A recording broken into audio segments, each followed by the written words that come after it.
about sunrise? What about rain? What about all the things that you said we were to gain? What about killing fears? Is there a time? What about all the things that you said was yours and mine? Did you ever stop to notice all the blood we shed before? Did you ever stop to notice this crying earth, this weeping shore?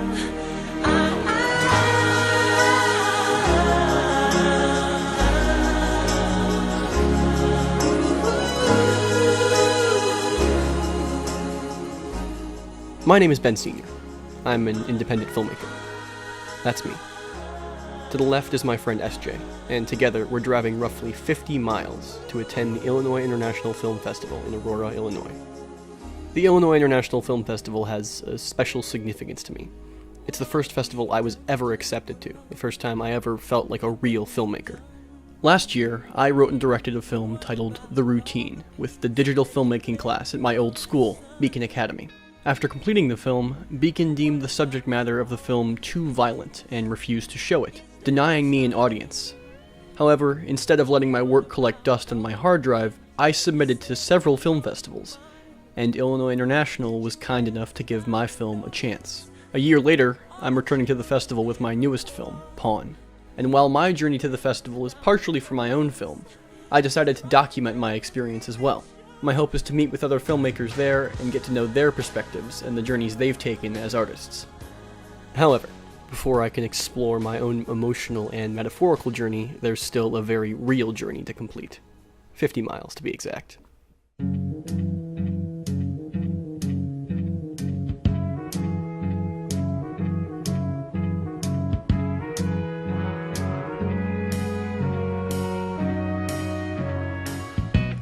Where it began, I can't begin to knowing, but then I know it's growing strong.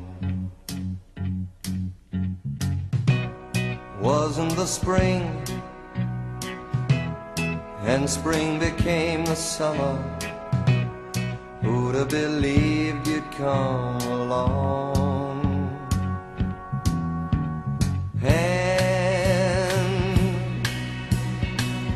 Touching hands,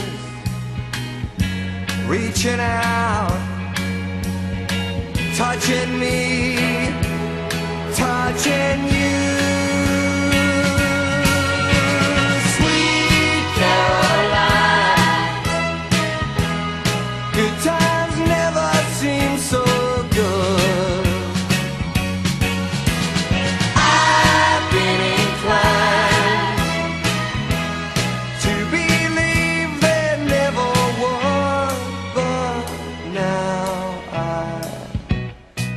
at the night, and it don't seem so lonely. We fill it up with only two. When we first arrived, SJ and I began to set up our gear in order to interview the filmmakers whose films were being shown. Our first interviewee was not a filmmaker himself, but in fact one of the co-managers of the festival, Mike Walensky. We spoke with him about the goal of the festival as a whole, as well as its artistic philosophy. Mike Walensky, one of the co-managers of the festival, and helped kind of run scenes, run the behind the scenes and in front of the scenes too. Sorry. Can you describe for me what the festival is to you? To me, it's an opportunity to stay in touch with up-and-coming filmmakers, independent filmmakers from all over the world. We have films from numerous countries, and from small, no micro budgets, all the way up to films that actually have real budgets that are backed by backers. So it's kind of just fun to stay in touch and speak and talk to all the filmmakers. They come in from the different ranges of films. Mm-hmm. Right. So what would you say is the philosophy of the festival in terms of film, like artistically? That we are open to all forms and also all sizes of films. We try to see them all as an art form, and they have the filmmaker as the artist expressing themselves the best way they can. After finishing our interview with Mike, we decided to take a look in the screening room. Here's to now. Here's to now.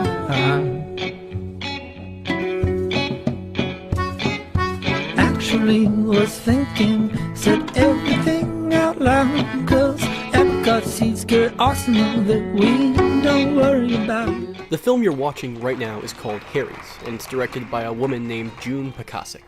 Jayne is in her early 80s, having only gotten into filmmaking 3 years prior to the festival. Until I turned to film, which was 3 years This is ago, really maybe cool first one, that they have 2 years like ago, maybe people first who are one. not my But age making movies. I've been doing theater since. That's impressive. You can do that. I'm just saying. No. We spoke with her about her past in theater and her motivation for becoming a filmmaker. My name is Jayne. The film was called Harry's, and it's about a widow who has inherited her husband's bar, Harry, who died 2 years ago, and she's not making a go of it until she gets a bartender who suggests that they put in some music, singing. And she sang, she was a singer formerly, and he could sing, and so it becomes a place for people to come and hang out and to sing as well.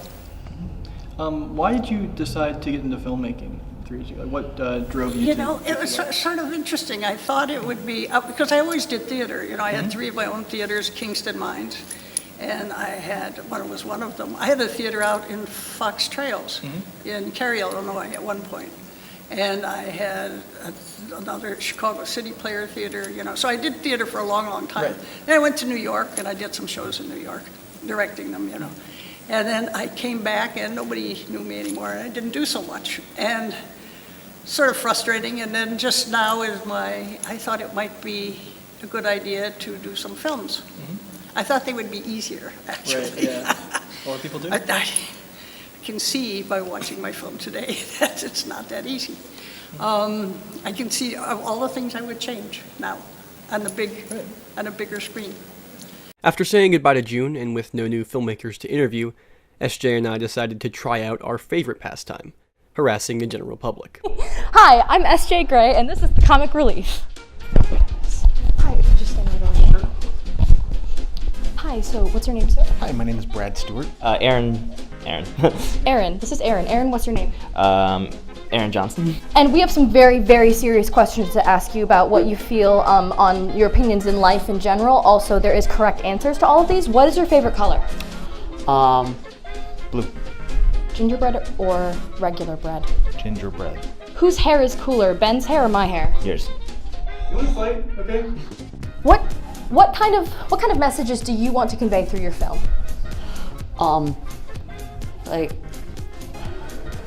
Like what kind of messages? If 8 people are on a boat and the boat starts to sink, who do you kill first? Can you give me a rundown who the 8 people are? It's actually kind of a hard question because just started really putting a lot more effort and messages into my film. That's a really important step, though. That's really great. Yes. This is Brad Stewart, everybody. Brad Stewart, what's your name? Brad Stewart. This is Brad Stewart, everybody.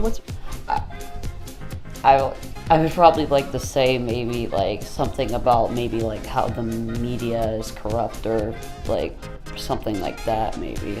Michael Phelps. No. Christian Chenoweth. Ryan Reynolds. No. Kermit the Frog, but like a human. Kermit the Frog or Miss Piggy? Think before you answer. There is a correct answer to this question. Kermit the Frog here. And So human frog.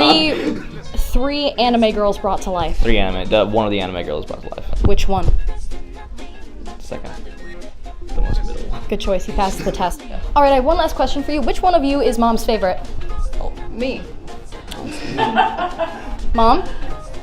Totally. I'm just kidding. You do not have to answer that question. There's no answer. They're both lovely. Okay, thank you guys. Awesome. That's really interesting. I'd like you to have a staring contest with the camera.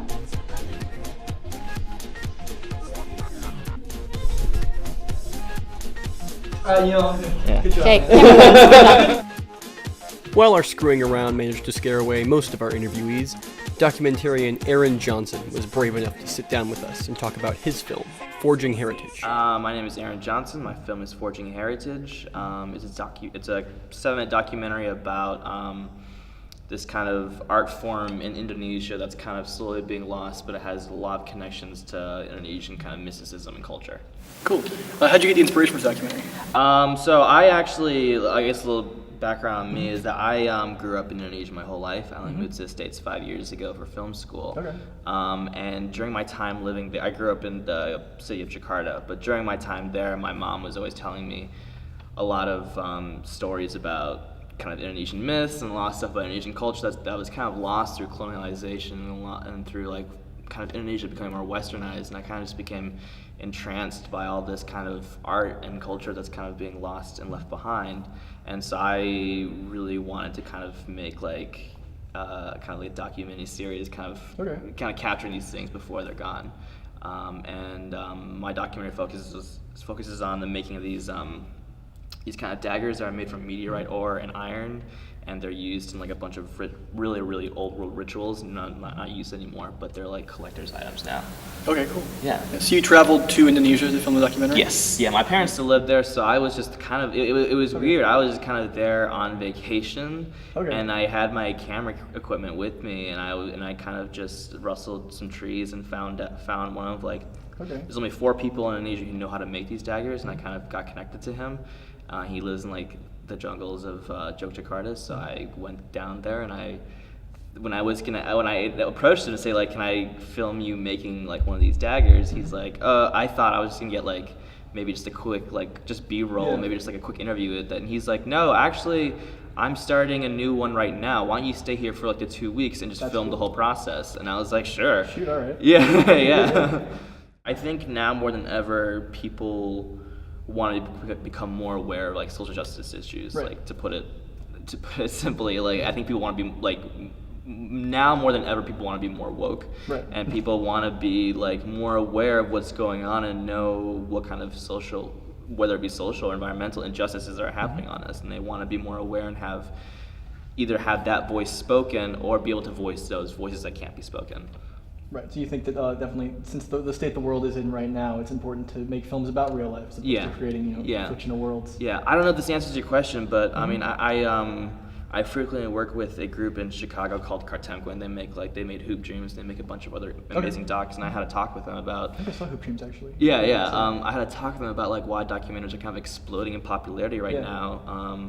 So I'm not sure this is answering your question, but I just thought it's interesting to bring up is that years ago, it was so hard to get a documentary in theaters. Like, how do you convince like Paramount, like a studio exec, to say, hey, let's put like a 2-hour movie of talking heads on movie it wouldn't theater. sell. Yeah, it wouldn't sell. But now with like Netflix, Hulu, all these online services, and like you can do docu-series now, it's so much more easier to just like, I'm gonna watch a documentary and I'll pause it if it gets kind of like too much talking, and I'll come back to it later. Like, it's just documentaries are more accessible right now, and we see that with like Making a Murder, Evil Genius. We see so many like awesome documentaries on the internet now, and like online distribution is kind of the way to do documentaries now. Totally. After thanking Aaron for taking the time to speak to us, SJ and I realized how long we'd been working for and decided to take a short lunch break.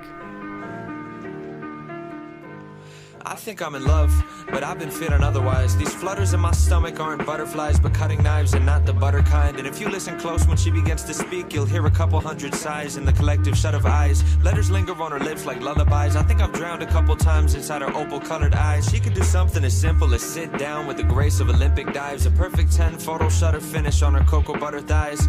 Catch her wearing loose pajamas on a Sunday, and she'd overshadow any supermodel on a runway. When she wakes up in the morning, she smells like vanilla essence and bittersweet recollections of your adolescence. Summer camp and piano lessons and presents you got on birthdays. Orange creamsicles and double plays on first base. So this shoot, it's been a little bit more difficult than I expected. I thought I could just show up and point a camera at somebody and it would be like okay, but it was not okay. As much as independent film is about endurance and commitment, it's always important for the crew to take some time to relax. Every way. After our lunch break, another one of the people we pulled aside and harassed earlier approached us for a real interview. His name is Brad Stewart, and he's here with his film Population Zero, a sci-fi action short that he's been working on for nearly 5 years. Hello, my name is Brad Stewart, and I directed and produced Population Zero. It's a post-apocalyptic short film about a soldier who goes back to an abandoned Earth that's been abandoned for God knows how long, a really, really, really long time. And he goes back there to see what it's like and search around a little bit. And what he finds is a fully armed robot. And battle ensues, and that's kind of how it goes. Where'd you get the inspiration for this film? Where did the story start out? I'm an editor. I'm a television editor, and there's a lot of things as an editor that you don't typically get to do. Like, I can go in there and I can cut video all day long, but there's still things that I want to do, like sound design, make sound effects, apply those to my videos, 3D animations, visual effects. And I thought, what a better way to showcase all that stuff than make a short film. Yeah. So yeah, that's what I did, and I got to pull all my creative instincts together and came up with this. Yeah, the process was long. I started out with doing 3D modeling in Maya, and I had to learn that myself. Bought a bunch of books, a lot of online tutorials, and just built up my skills until I could make the robot and make the stuff that I needed to make for the film. And then came in the special effects aspect of it. A lot of the special effects were done in post-production, which was a little bit easier, but still there was a learning curve to it. There was a lot of green screen that had to go on in the film, and so a lot of keying out for the actor, and lots of explosions, stuff like that. So software like Motion came in, which when I started filming this in 2010, Motion was a big deal. Yeah. Now it's almost obsolete. That's how the industry goes. It sucks. But it really came in handy for what I was doing. Having spoken with a wide variety of filmmakers, we were about to pack up and head home. However, we realized there was one very important attendee we had forgotten to speak with. All right, so just go ahead and state your name, the name of your film, and a little summary of the film. My name is Ben Senior. My film is titled Pawn. It's a story of this young female mother trying to protect her daughter when this figure begins to stalk them. What's your opinion of independent film as a whole? Independent film, I think, is the purest form of film. When you throw money at a picture, when you get studios involved, when it becomes a business, I think some of the mysticism in the art is taken away. If you make a film with the intent of making money and pleasing an audience, I think there's some lack of like genuine emotion, artistic intent there. I think when you're making a film for you and only you, independently, self-financed, it's like your dream project. I think that is objectively more valuable than Batman 45. And that's what I try to do as an artist. I don't make Batman 45. I make Ben Man 1, my own thing, right? I'm not trying to make money. It would be nice, but it's not my goal. My goal is to create something I'd be happy with. Any closing remarks? I think filmmaking for me is probably something I just cannot live without. My mom, actually, I know I'm bringing up my mom, but she put it in a really interesting way. She said, a lot of these kids around you, Ben, they enjoy doing film, but you live and breathe film. And I think that's pretty true. I cannot imagine myself doing anything else with my life. Last but not least, the moment of truth. I sat in the audience and watched as Pawn was shown to the festival attendees.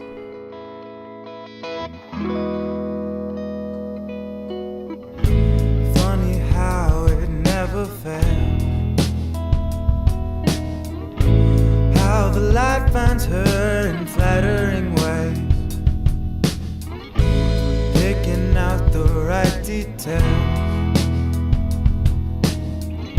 to make it seem as though her scars would fade. How has it been all these years? God, how your face has disappeared and my heart has been replaced.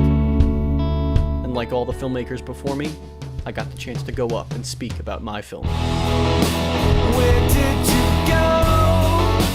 Why did you leave? We could have made ourselves complete. I don't wanna know. Just get out of here and leave me to cry my hollow tears.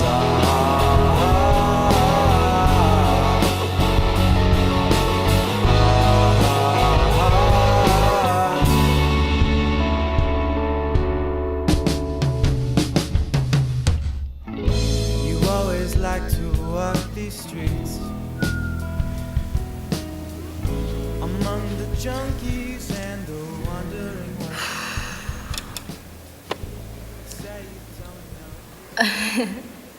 Hi.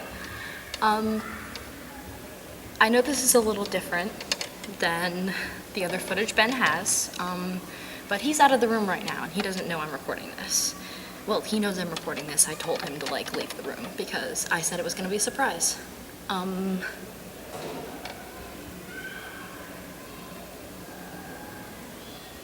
This is not scripted. This is an honest opinion of mine, being that he's one of my closest friends and taking me to something like this just to help him out. But also, I've learned a lot. I've learned that